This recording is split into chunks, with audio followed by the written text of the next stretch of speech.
নমস্কার বন্ধুরা, প্রিয় পড়নার হেসেল ঘরে সবাইকে স্বাগত। দক্ষিণ ভারতের খুবই জনপ্রিয় একটি রেসিপি হচ্ছে ইডলি। আজকাল আমাদের বাঙালিদের কাছেও এটা খুবই প্রিয় খাবার হয়ে উঠেছে। আজকে বাড়িতে কিভাবে ইডলি মেকার ছাড়াই ইডলি বানিয়ে নেবেন সেই রেসিপি নিয়েই আজকে চলে এসেছি। তো চলুন পারফেক্ট ইডলি বানাতে আমাদের কি কি লাগছে দেখে নিই।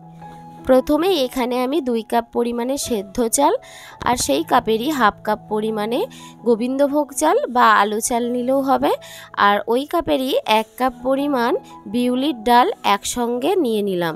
সব কিছু খুব ভালো করে ধুয়ে নিয়ে আবার জল দিয়ে আমি রেখে দিলাম, আর তার মধ্যে 2 চামচ পরিমাণ মেথি দিয়ে দিলাম জল দিয়ে। এই সব কিছু প্রায় 7 থেকে 8 ঘন্টার জন্য ভিজিয়ে রাখতে হবে। 7 থেকে 8 ঘন্টা পর চাল ডাল সব একসঙ্গে খুব ভালো করে ভেজানো হয়ে গেছে, মানে এবার বাটার মতো উপযোগী হয়ে গেছে। এর মধ্যে কয়েকটা টুকরো আমি আদা দিয়ে দিলাম এবং সব কিছু দিয়ে আমি একটা ভালো মতো পেস্ট বানিয়ে নেব। আবার ওই পেস্টটাকে 7 থেকে 8 ঘন্টার জন্য রেখে দিতে হবে, ওভারনাইটও রাখতে পারেন। এরপরে ইডলির সাথে খাওয়ার জন্য আমি একটা চাটনি বানিয়ে নেব। তার জন্য এখানে একটা আমি নারকেল নিয়ে নিয়েছি, সেটাকে ছোট করে কেটে নিয়েছি। আর এখানে ছোলার ডাল খুব ভালো করে শুকনো খোলায় নেড়ে ভালো করে ধুয়ে এর মধ্যে দিয়ে দিয়েছি। আর দিয়েছি 3 কোয়া রসুন আর 2 কুচি হচ্ছে আদা। আর দিয়ে দিলাম এর মধ্যে কয়েকটা পুদিনা পাতা না যদি থাকে দেওয়ার দরকার নেই। এরপর নুন, চিনি, লঙ্কা দিয়ে দিলাম, আর দিয়ে দিচ্ছি সামান্য একটু লেবুর রস।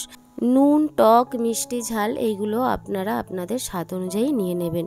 এরপর দিয়ে দিচ্ছি জল আর দিয়ে দেব কয়েকটা ভাজা চীনাবাদাম। এবার সব কিছু একসঙ্গে খুব ভালো করে মিক্সিতে ব্লেন্ড করে নেব।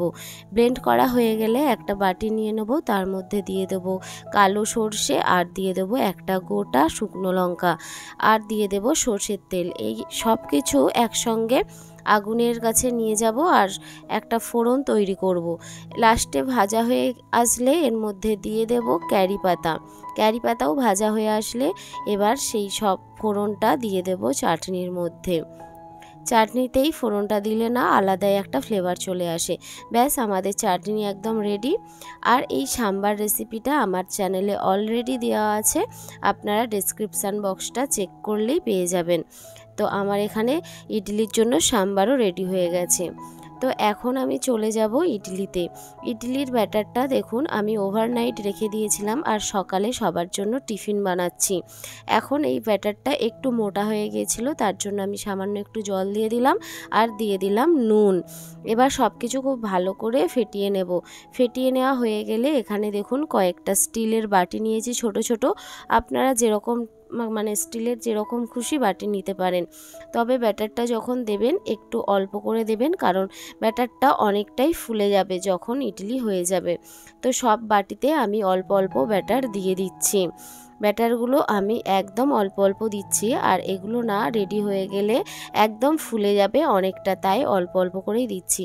আর বাটিটাকে না এইভাবে একবার নাড়িয়ে দিতে হবে, তাহলে ভেতরে যদি কোনো হাওয়া বা এক্সট্রা কোনো এয়ার থাকে তো সেটা হচ্ছে বেরিয়ে আসবে। তো এইবার এরকমভাবে নিচে একটা পাত্র দিয়েছি, জল আছে নিচে, আর ওপরে এরকম ছিদ্র একটা থালা দিয়েছি, তার মধ্যে বসিয়ে দিয়েছি। আর ইডলিটা না 10 থেকে 15 মিনিটের মধ্যে হয়ে যাবে। আর হয়ে যাবে কিভাবে বুঝবে? হাতে জল নেবে, জল নিয়ে ওপরটা হাত দিলেই বুঝতে পারবে যে ইডলিটা হয়ে গেছে, হাতে আর লাগছে না। আর সাইড থেকে এরকম ছুরি দিয়ে কেটে ঢালবে। আর ঢালার সময় না ইডলিটা একটু ঠান্ডা হলে তারপরে ঢালবে, দেখবে খুব ভালো বেরিয়ে আসবে।